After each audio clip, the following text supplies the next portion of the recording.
Tonight on Newswatch 12, hear about the Packers' latest stop on their road trip as they surprise students here at Wausau East High School. A Wisconsin Summer Classic returned to the Fox City Stadium this year. The Donald Driver charity softball game had a new format. Legends versus Stars. With the big win for the youngsters, James Jones is now going to have to make good on the Reese's and Snickers bets he placed beforehand. What a weekend of action here from the Goodman Diamond, the Division V State Softball Championship. The Barneveld Eagles taking on the Assumption Royals of Wisconsin Rapids. Skiers and boats flying by, celebrating the 100th anniversary of water skiing as a sport, the largest and longest-lasting ski show tournament. 24 teams skied it out for a spot to compete at nationals. There's no shortage of celebration for Assumption High School women's athletics. Earlier this year, a long run for the women's basketball team, and now the soccer team also fighting for a spot in state. But today, the story of victory as softball takes home their state title. During peak season, the Lumberjack shows perform all summer long. That said, they managed to perform during World Championships and still put on a show worthy of an applause. We got to see some Wednesday action for high school baseball. One of the few matchups taking place in the Great North Conference. Mosinee took the trip down to see Anago.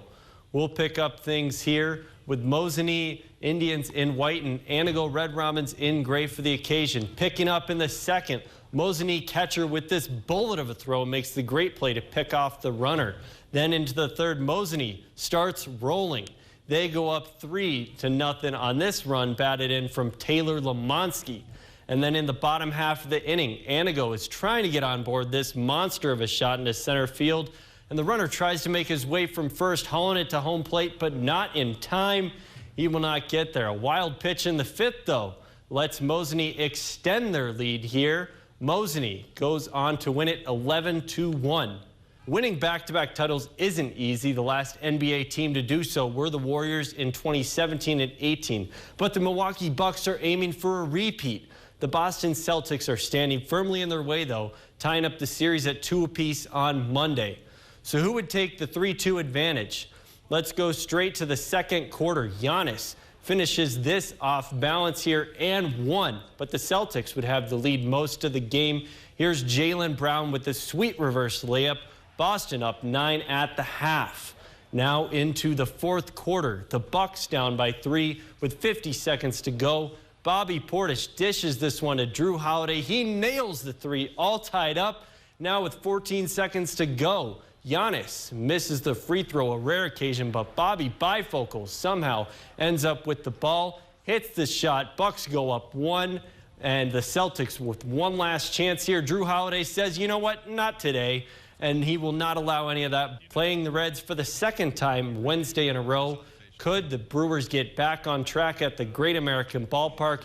Yelich starts off the game here with the ground rule double. We're going to follow his at-bats closely. He will blast this one deep in the third and gets his 5th home run of the season here on this shot into left field.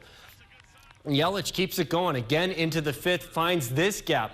Singles into shallow center, gets the runner across to third. Yelich a triple away from the cycle, but in the 8th, Colin Morin keeps his Reds on top, extends their lead to 14 off this 3-run shot into left field. Yelich in the 9th is hungry for the cycle.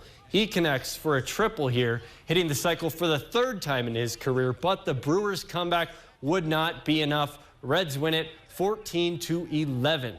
Sand Valley welcomed golfers from across the U.S. to compete in the 121st Wisconsin State Amateur Championships. There was plenty of anticipation and excitement entering the final day of play. A select few players from the Northwoods competed in the tournament, including 2 from Timber Ridge and Minocqua. Kyle Bankston took 24th. I mean, it's always fun playing these tournaments and, representing where you're from, because you know that you got supporters from back home. In competing against a young field, Mike Murphy finished 44th on the day. While today didn't pan out as planned, he enjoyed his round. Posting good scores.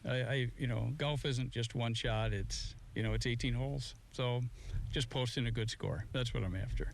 A tournament that was also a homecoming for former Cowboy turned commentator Tony Romo, fresh off his win at the American Century in Tahoe. How did he fare this week? It's going from different greens to different tournaments. You recognize very quickly you got to spend a lot of time with the lag putting, and I did a really poor job of that this week. But overall, it's a great experience, and just being up here in Wisconsin, I love it. I mean, the people are amazing here. I grew up in Wisconsin, and I just love coming home.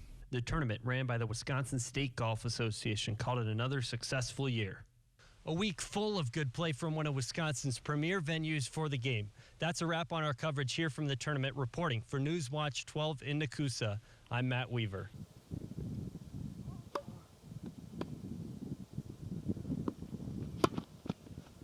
While the championships at Wimbledon go on abroad, there's an opportunity for Wisconsinites to play grass court tennis right here at Sand Valley. Grass court tennis at the Golf Resort all started as an experiment on the driving range. We built one court there.